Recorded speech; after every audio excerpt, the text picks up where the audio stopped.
করে ওই প্রত্যেক দিন সেখানে ওই পঞ্চতত্ত্বের পুজো করে।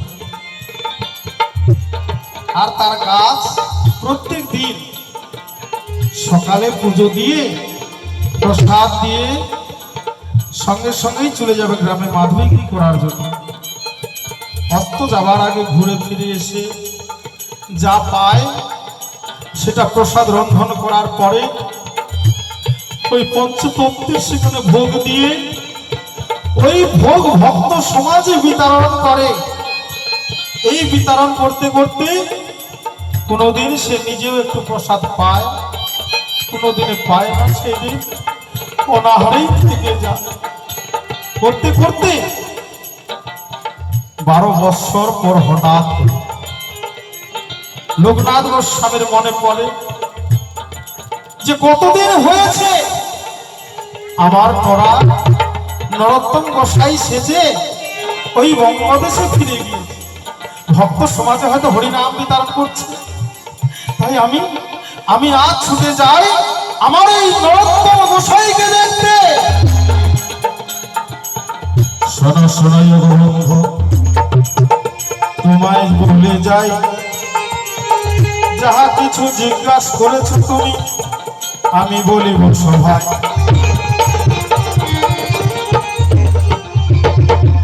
কি কারণে আমি নরোত্তম গোসাই হলাম গো,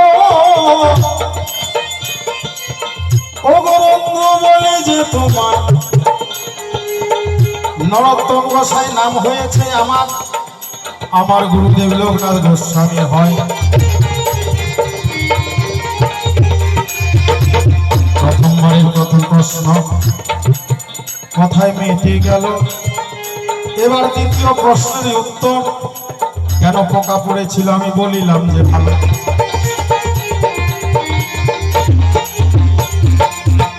ভক্ত হলে ভক্ত হওয়ার মতো হতে হবে গো,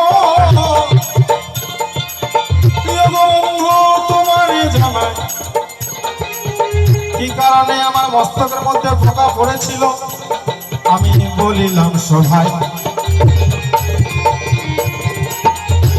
তাহলে 1 নম্বর 2 নম্বর প্রশ্ন তোমার শেষ। এবার 3 নম্বর প্রশ্নে আমি করিব প্রবেশ। তাহলে হঠাৎ করে 12 বৎসর পরে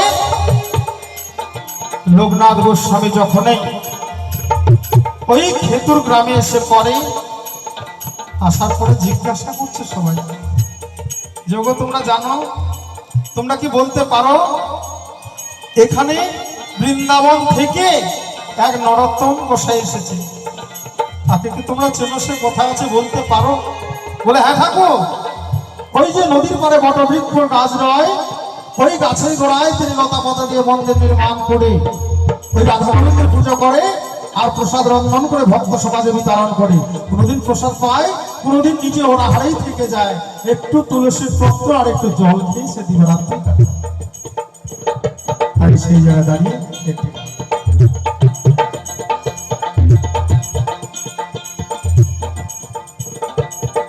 নড়ার একটাই ছিল, একমাত্রই কি হরিনাম, তাই সেই জায়গায় দাঁড়িয়ে একটু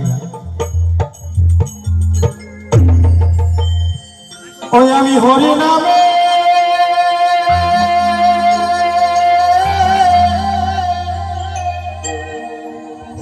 সুর বেঁধেছি,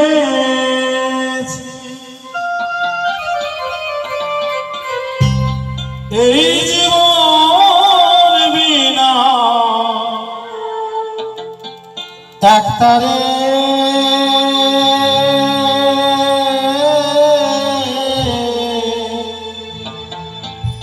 সদাই বাজে হরে কৃষ্ণ কৃষ্ণ কৃষ্ণ হরে হরে,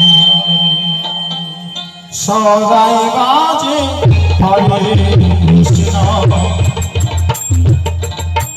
কৃষ্ণ কৃষ্ণ হরে হরে।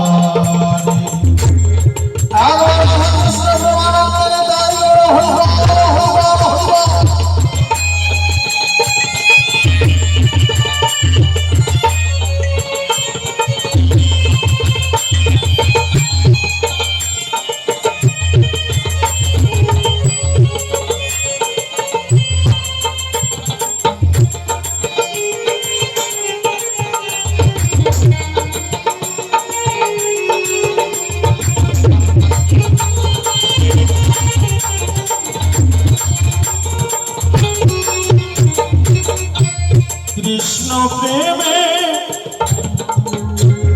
ভক্তি আছে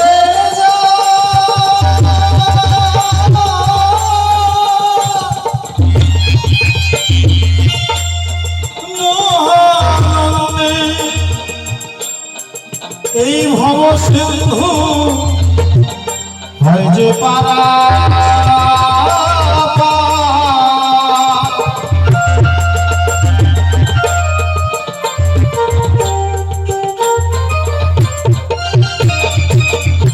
কৃষ্ণ প্রেমে ভক্তি আছে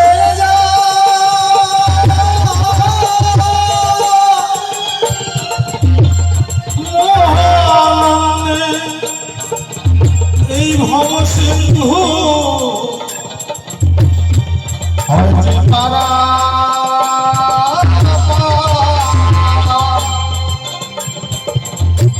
বাইরে কি আর কৃষ্ণ বেলে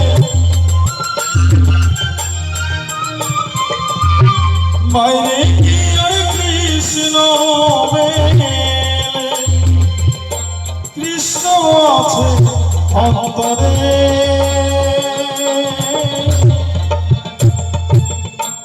সদাই বাজে হরে কৃষ্ণ কৃষ্ণ কৃষ্ণ হরে হরে সদাই বাজে হরে কৃষ্ণ কৃষ্ণ কৃষ্ণ হরে হরে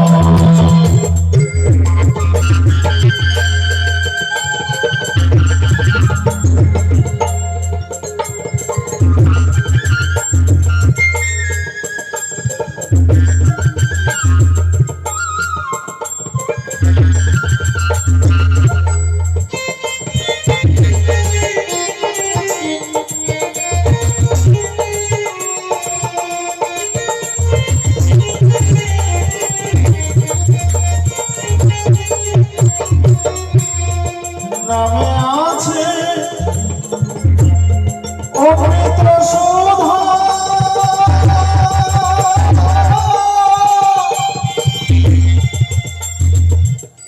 নিয়োজনে জপলে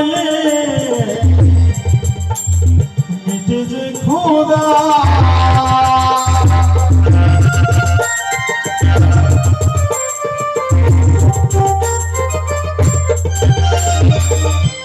নামে আছে অমৃত সুধা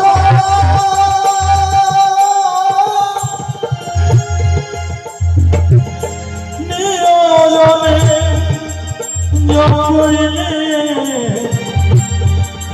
মিটে যে ক্ষুধা কত পাপী পাপী পায় যে মুক্তি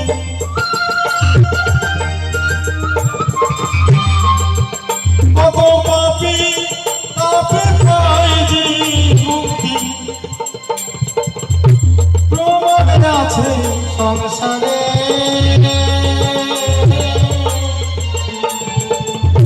সদাই বাজে হরে কৃষ্ণ কৃষ্ণ কৃষ্ণ হরে হরে সদাই বাজে হরে কৃষ্ণ কৃষ্ণ কৃষ্ণ হরে হরে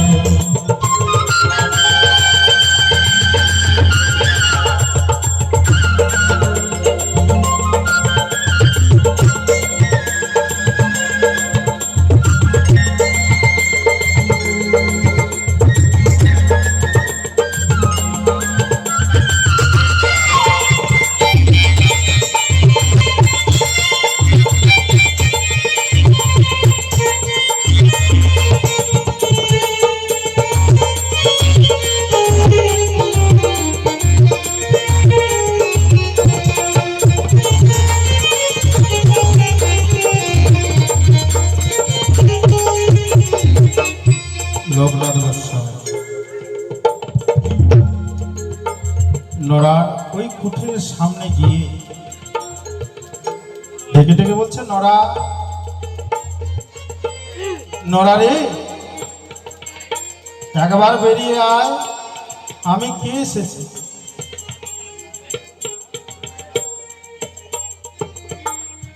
আমি কে এসেছি একবার বেরিয়ে আয়।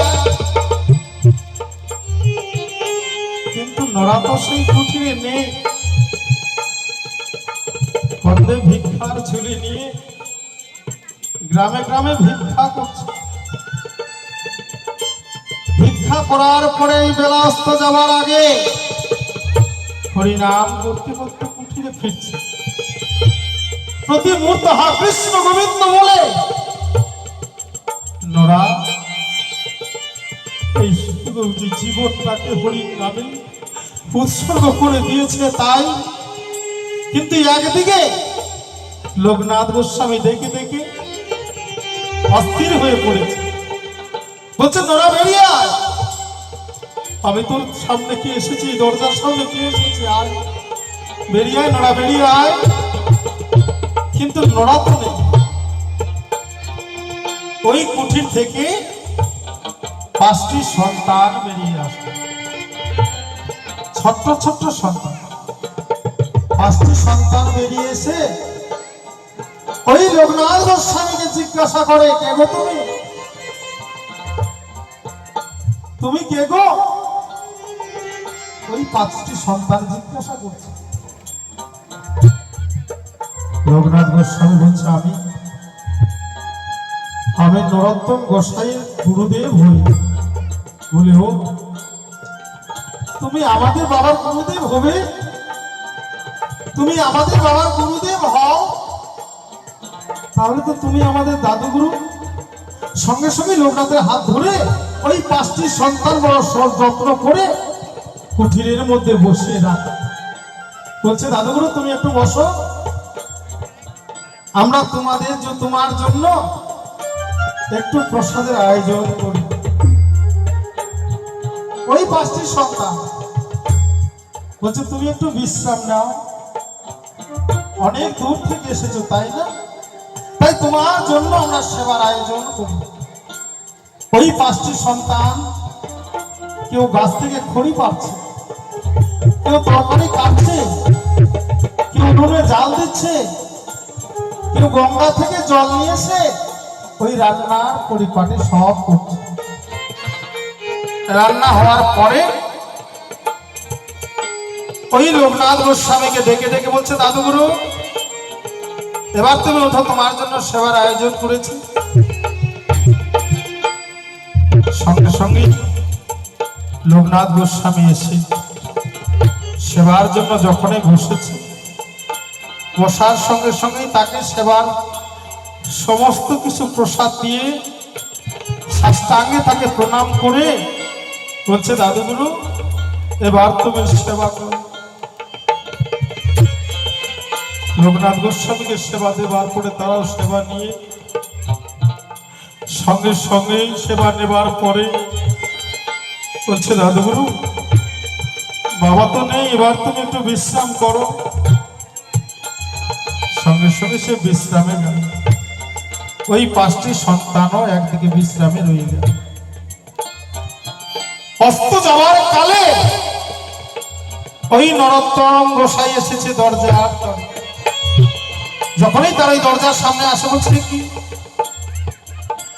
আমার আজকে যে কুঠির এত পরিষ্কার কেন? আর এই কুঠির থেকে এমনই একটা সৌমকান্তি ভাব বেরিয়ে আসছে, দেখেই নরোত্তম চমকে গিয়েছে। কি দৃশ্য! সঙ্গে সঙ্গে দেরি না করে যখনই কুঠিরের মধ্যে যায়, দেখতে পায় গুরুদেব এসে শুয়ে আছে। নরোত্তম বলছে, বাবা তুমি এসেছো? বাবা তুমি কতক্ষণে এসেছো আমি তো তা জানি না। আমার শিষ্য হয়ে কর্তব্য ছিল গুরুদেব যখনই আসবে সঙ্গে সঙ্গে তার চরণ আচমন করে চরণ ধৌত করার পরে তার সেবা যত্ন করিয়ে তাকে সুসম্মানে রাখা, কিন্তু সেটা আমার ভাগ্যে জুটলো না। তাই নরোত্তম ডেকে ডেকে বলছে, বাবা বাবা তুমি এসেছো, ওঠো। লোকনাথ গোস্বামীর সঙ্গে সঙ্গে উঠে বলছে, নরোত্তম রে, নরোত্তম তুই ছিলি না তো কি হয়েছে? তুই ছিলি না তো কি হয়েছে বল? তোর ওই যে 5টি সন্তান, ওই 5টি সন্তান আমায় কত সুন্দর করে সেবা দিয়েছে। তোকে বলেছিলাম না যে নরোত্তম যখন তুই বিয়ে করবি আমায় নিমন্ত্রণ করিস, আমি তোর বিয়েতে যাব। নরোত্তম দুই নয়ন জল বলছে, গুরুদেব আমি কোনোদিন আপনার কাছে মিথ্যা কথা বলি, তাই আজও বলছি না আমি কোনো বিয়ে সংসার করিনি, আমার কোনো সন্তান আদি নেই। বলছে নরোত্তম বিয়ে কোনো সন্তান হতে আজকে গুরুদেবের সামনে মিথ্যা কথা বলছিস? কেন মিথ্যা কথা বলছিস বল? আমি না তোর গুরুদেব, জানিস গুরুদেবের সামনে মিথ্যা কথা বলার অপরাধ। কৃষ্ণ রুষ্ট হলে রাখিবারে পারে, আর গুরু রুষ্ট হলে রাখিতে না। তোর মনে নেই? বল।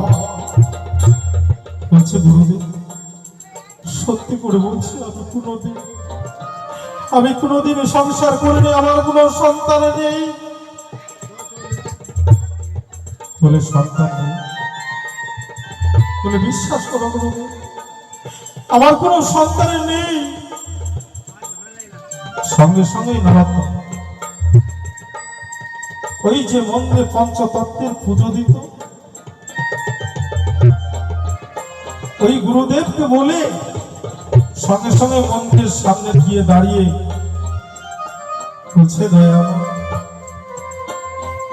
তোমার সেবা পূজা না দিয়ে আমি কোনোদিন এক বিন্দু জল স্পর্শ করিনি, তাই আজ গুরুদেব আমায় মিথ্যা বলে প্রমাণ করছে, তাই আমিও দেখতে চাই। আমিও প্রতিজ্ঞা করে বলছি, তাই বলো আমার 5টি সন্তান কে? এই 5টি সন্তান কোথা থেকে এসেছে? তারা কে আমায় বাবা বলে ডেকেছে? তুমি আমায় বলে দাও, তুমি আমায় বলে দাও ওই 5টি সন্তান কি? আর যদি 5টি সন্তান আমায় বাবা বলে এসে ডাকে তাহলে জানবো তুমি ঠাকুর এই পৃথিবীতে রয়েছে। ঈশ্বর থেকে লোকনাথ গোস্বামী একবার নরোত্তমের দিকে তাকায়, একবার ওই বিগ্রহের দিকে তাকায়। যখন এই পঞ্চতত্ত্বের মূর্তিটা দেখতে পায় লোকনাথ গোস্বামী বলছে, নরোত্তম রে, আজ আমি বুঝতে পেরেছি, আজ আমি সব বুঝতে পেরেছি। যেই 5টি সন্তান তোকে বাবা বলে ডেকেছে, ওই যে 5টি সন্তান দাঁড়িয়ে আছে দেখ, যে নদীতে জল নিয়ে এসেছিল রন্ধন করার জন্য, ওই বিগ্রহের দিকে তাকা, তার পায়ে এখনো শ্যাওলা লেগে আছে। যে রন্ধন করেছিল তার হাতে কালি লেগে আছে। যে গাছ থেকে খড়ি নিয়ে এসেছে তার হাতে কত ধুলো বালি লেগে আছে। আজকে আমি বুঝতে পেরেছি নরোত্তম, আমার আর বুঝবার বাকি নেই নরোত্তম। আজ আমি ভক্ত সমাজে প্রমাণ করতে চাই, যতদিন ধরে আমি বৃন্দাবনে রাধা গোবিন্দের পুজো দিয়ে এসেছি কোনদিন আমি রাধা গোবিন্দের দর্শন পাইনি, তাই আজ তুমি ভক্ত হয়ে তোমার কারণে আজ আমি রাধা গোবিন্দের যুগল চরণ দর্শন পেয়েছি, যুগল মূর্তি দর্শন পেয়েছি। তাই আজ থেকে আমি প্রতিজ্ঞা করলাম ভক্ত সমাজে, আমি তোর আজ থেকে গুরুদেব নই, আজ থেকে আমার গুরুদেব হচ্ছিস তুই। আজ থেকে তুই আমার গুরুদেব, তুই আমার গুরুদেব। নিতাই গৌর হরি বল, হরি বল, হরি বল।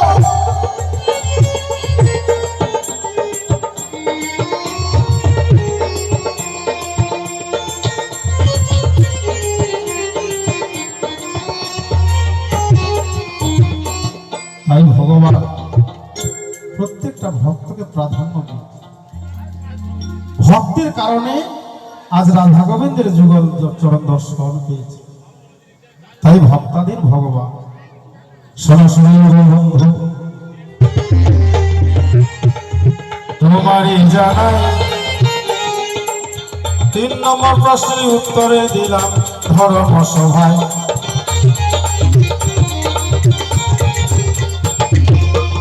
আরো কিছু প্রশ্ন থাকলে বন্ধু গো তুমি জিজ্ঞাসা করো, তাই তাতে আমার এই জিজ্ঞাসার কোনো দুঃখ নাই। যাহা কিছু প্রশ্ন তুমি করিবেছ দান, সঠিক ভাবে উত্তরে দিলাম ধর্ম সভা। এবার জানি আমার বন্ধু আসরে আসিবে, তাহার ভাবের কথা বলিয়া বলিবে। আরো কিছু বলতে গেলে অনেক সময় যাবে, অন্তরে অন্তরে আমি দেখিলাম ভেবে। এই পর্যন্ত হরিকান্ত রাধাকান্ত শরীর চাঁদ বরণে প্রেমানন্দে হল হরি হরি। আর বলে তাই হইব হইব হইব হইব হইব।